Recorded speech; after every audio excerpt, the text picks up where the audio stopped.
Welcome to Canada's podcast. Hello, I'm Mario Toneguzzi, Managing Editor of Canada's Podcast. Joining me today is Connie DeSousa and John Jackson, who are both chefs in Calgary. Thanks for joining us. Thanks for having us. Thank you. We're very excited to be here. Okay, well, let's start by just talking a little bit about, if you can give me the scope of the restaurants that you guys own and operate right now in Calgary. Well, we've worked together a long time. Since 1999. And we were in the United States for quite some time, over 10 years, working in New York, San Francisco. And we decided to move back home and to open up our own restaurant and to grow our business and our families. In 2010, we opened our flagship Charcut Roast House, which is downtown inside Hotel Le Germain. Yeah. And then 5 years following that, we opened up Char Bar in the Simmons building in the East Village. And Char Bar is our inspired by the wood-fired grilling traditions of Argentina. And in that space, we actually share that building with two other local businesses, Phil and Sebastian and Sidewalk Citizen. We also in that space have two other businesses that we operate. Alley Burger is a walk-up takeout window, and Connie and John Pizza. And that was the first location for Connie and John's Pizza. Across the street from that, inside the Alt Hotel, is our diner called Chick's Egg Shop. And then we just announced that we're opening our second Charcut location in the University District, which will also be home to our third pizza location, Connie and John's Pizza, as well. Okay, tell me the story. Like, how did you guys meet? Oh, that was a long time ago. Very long time ago. This is a great story. So I was much younger than I am now. He was 9 years old. Yeah. I wasn't that young, but much younger. I had just graduated culinary school, and John was the chef at the Owl's Nest restaurant. Do you remember the Owl's Nest? Yeah. It was in the West Hotel, at the time, Calgary's premier fine dining restaurant, where all of our dishes were finished tableside, and it was actually where the Caesar cocktail was invented as well. Yeah. But John hired right out of culinary school, and I was his apprentice, and he very quickly became my chef mentor and mentored me for the first half of my culinary career.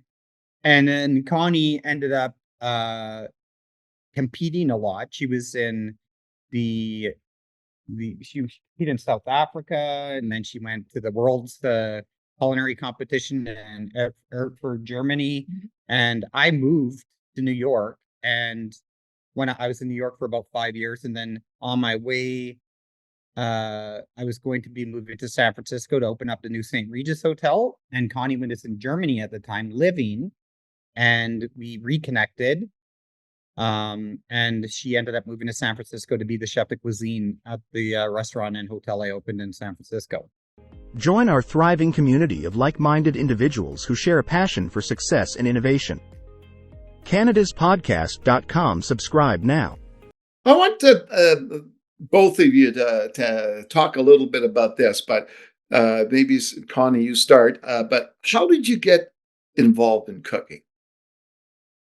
Oh, well, this is also a great story, and it's a great story because John and I's stories are so different, but we kind of both ended up doing the same thing in our careers. And growing up, both of my parents were amazing cooks. My mother was Irish Canadian.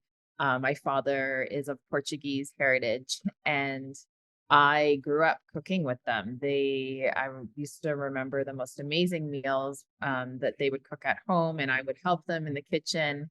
And my dad would cook mostly heirloom family recipes that were passed down through our family. And he would always follow those recipes very meticulously. my mom and I would watch cooking shows together, and we would get inspired by what we saw on TV and then go in the kitchen and try and recreate it. But I've always loved cooking from a really young age. And when I entered high school, there was a program called Foods that I was kind of like home ec, but we didn't do any sewing. It was mostly focused on food preparation, and we learned about the Canadian Food Guide and wrote menus and things like that. And I just took a loving to that class, and actually more focused on that class than my other academic. That probably wasn't the best thing, but I feel very fortunate that I found my passion at a very early age. And I took that course all through high school. And then immediately following high school, I had decided to go to, sorry, we just have a little background here, but immediately following high school, I decided to go to SAIT, our local culinary school. And at the time, it was only a 1-year program. But I graduated that program on the dean's list, and shortly thereafter met John. And for me, Yeah. cooking was more out of necessity. I had a single parent, my mom, who was raising 3 children, going to university at the time, and she even joined the reserves to help put her through school. So we had to contribute as very young children, and the way that I found where I could contribute to the family was cooking. So I started cooking very early. Huh. And I fell in love with it. I mean, at that early age, I found myself experimenting a lot, and we had a big garden. Definitely, food security is an important thing for me because we lived very frugal, and I think that that early age, remembering how I had that creative freedom and the ability to contribute, carried on into me wanting to make a career of it. Oh, So yeah, I didn't do that well in school. I ended up getting kicked out of high school, and I started cooking in kitchens. And yeah, I really enjoyed the energy of the kitchen. It felt kind of like a pirate ship, and it was like an adventure. And I ended up finishing my school, but I continued working in kitchens, and worked my way from 14 years old in Saskatchewan, and I enrolled in state in Alberta. My wife enrolled in University of Calgary, and we made the move at 18 years old each, and yeah, it's been culinary journey ever since. so where do you guys get your inspiration for recipes and stuff like that? Well, I'd say because we have this really interesting dynamic where there's 2 chefs. We're co-chefs, and we really challenge each other and push each other to that full potential. Where Connie will come up with an amazing idea for a dish, but by having the conversation with it, we can bring it to a new level. And I think having that exchange really has benefited us as chefs in our growth, but also our business, because we have really unique things that we each contribute. But we also go, the ups and downs of this industry. Sometimes it's really hard, Yeah. and we take turns. And when say Connie's down or I'm down, we build each other up. So having that partnership, I think, has been a really important piece of our formula for success. Hmm. Just curious, what are your favorite foods to eat? You know what? We get asked this question quite often, and it really depends on the moment. Like, to craving Vietnamese noodle soup. It's beautiful outside, and I just am craving like the fresh herbaceous flavors of it. But tomorrow I might be craving braised short ribs. Like I never really know day to day. It's always different. And I could probably eat Connie and John's pizza probably 4 to 5 days a week. I love pizza. I cook my own pizza as well, but sometimes I even order it from one of our pizza shops. I mean, again, like Connie, we get excited about different styles of cuisine, different dishes. Yeah. And it's always changing, and cravings always change. So yeah, that's a hard one. It always depends on what day of the week it is for me. With over 700 episodes and 500 news articles, we are your go-to source for all things entrepreneurship. Canadaspodcast.com. Subscribe now. What about just the actual cooking? Are there any favorites that you actually, types and styles of cooking that you enjoy more than others? I think simplicity is my favorite. I love getting the best ingredients. Whether it be going down to the farmer's market and picking up some gemstone grass-fed, grass-finished local Alberta beef. It's amazing. There's so little you need to do with it. So it's sometimes a very complicated process to evolve simple ingredients. So you don't want to mess around with the ingredients too much to let them shine through. And I love doing that and showcasing like the quality ingredients. And we love our toys as well. John has a beautiful forno in his backyard and a giant wood-fired Parisia grill that we love cooking on.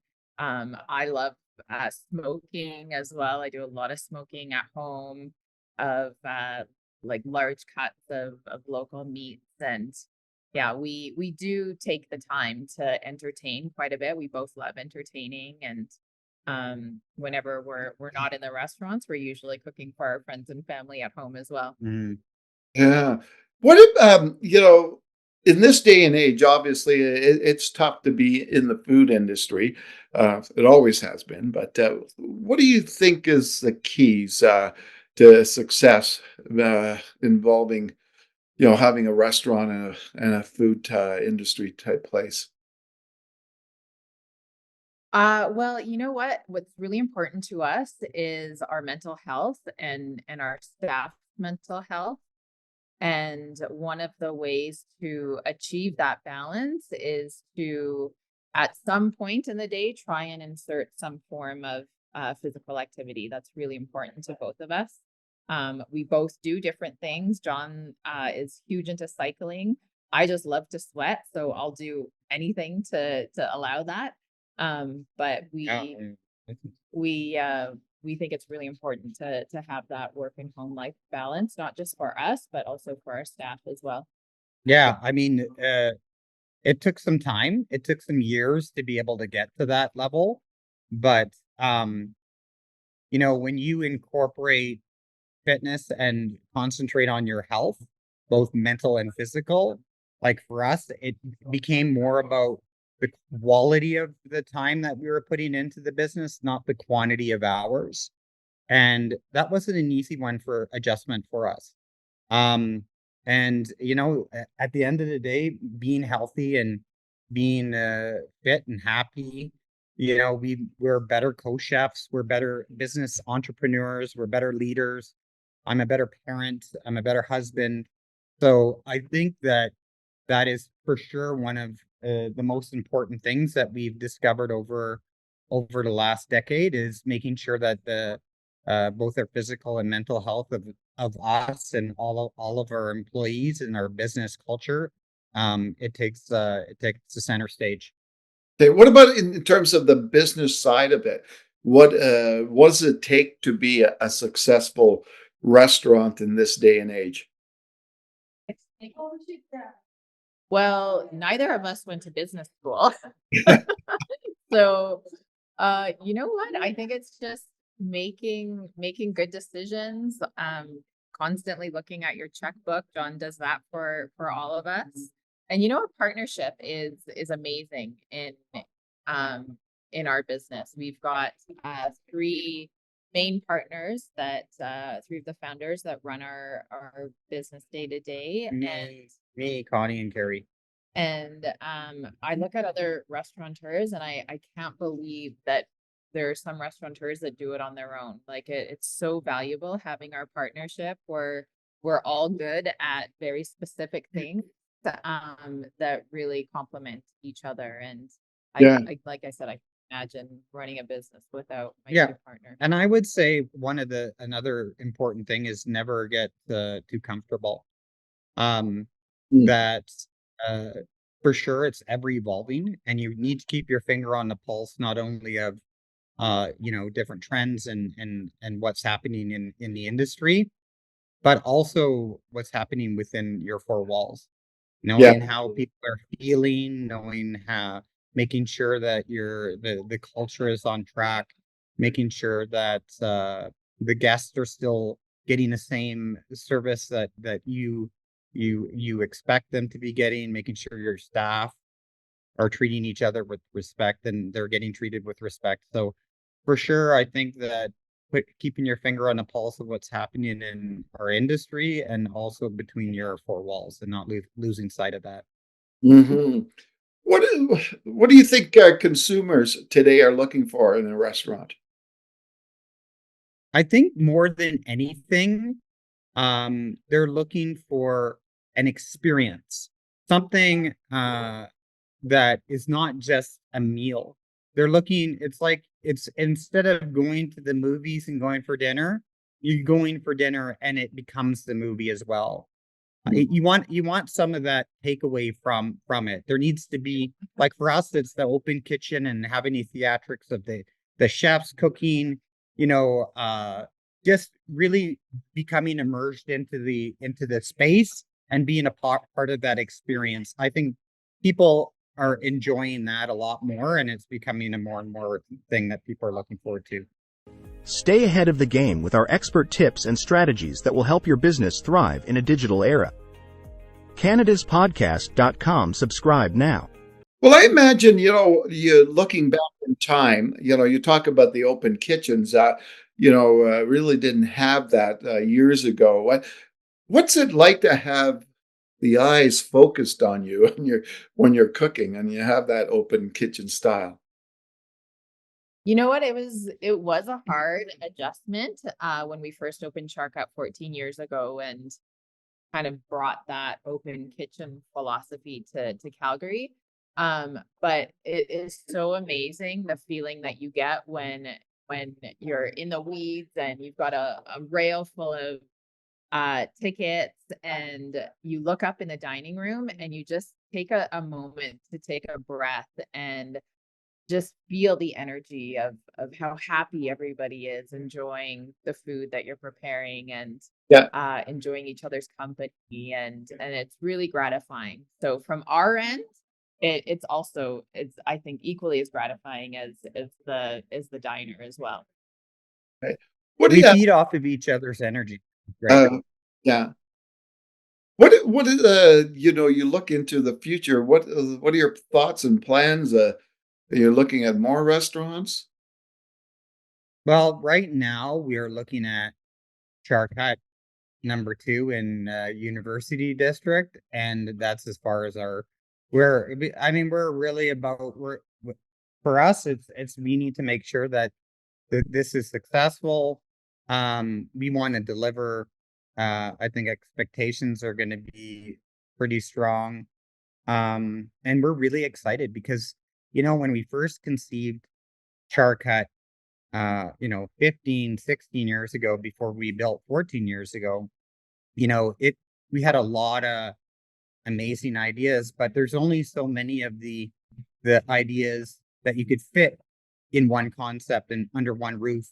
So we are definitely broadened it, and we're exploring some of the things that we didn't get to with the original Charcut. So you'll see a lot of stuff that's being done at the Charcut downtown, different from what we're doing at the University District, but there will be that bridge of similarities and some of the signature dishes that are crossover.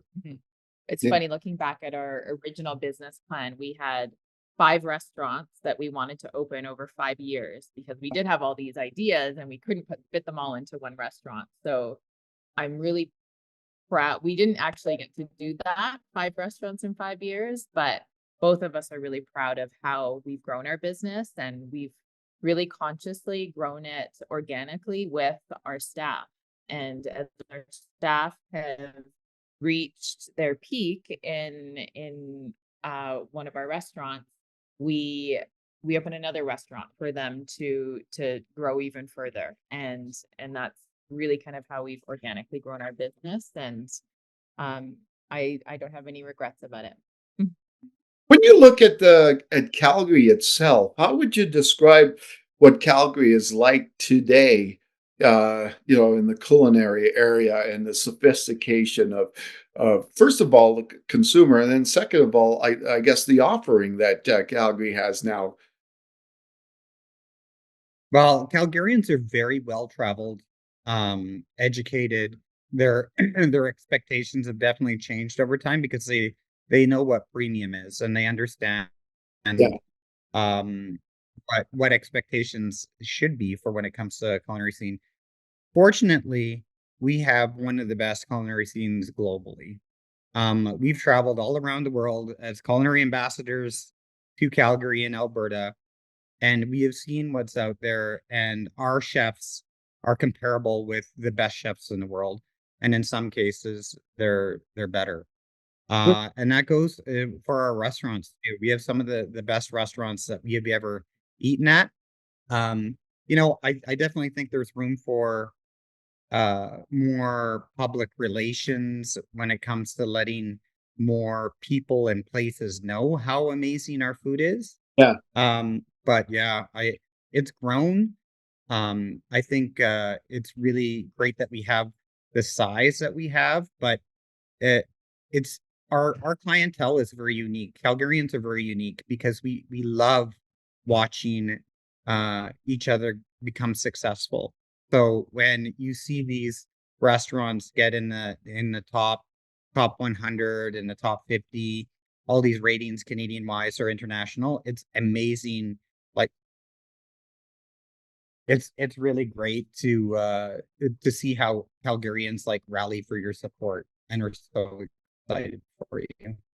All right, wonderful. Yeah, and it was really exciting to be a part of the growth of our culinary scene in Calgary as well. 15 years ago, when we opened Charcut, coming from a city like San Francisco that had already established a really strong culinary scene, coming back to Calgary that was just in the midst of growing their culinary scene. It was really cool to collectively with other restaurants in the city to be a part of that growth, and now to have known that collectively with other restaurants in the city we help build that foundation is really gratifying as well. All right, wonderful. Well, thanks both of you for joining us today. Thank you. Thank you. Thank you for having us. All right, wonderful. That was Connie DeSousa and John Jackson, who are two chefs in Calgary with several different restaurant brands and dining establishments. I'm Mario Tonaguzzi, managing editor of Calgary's podcast. Thanks for joining us today.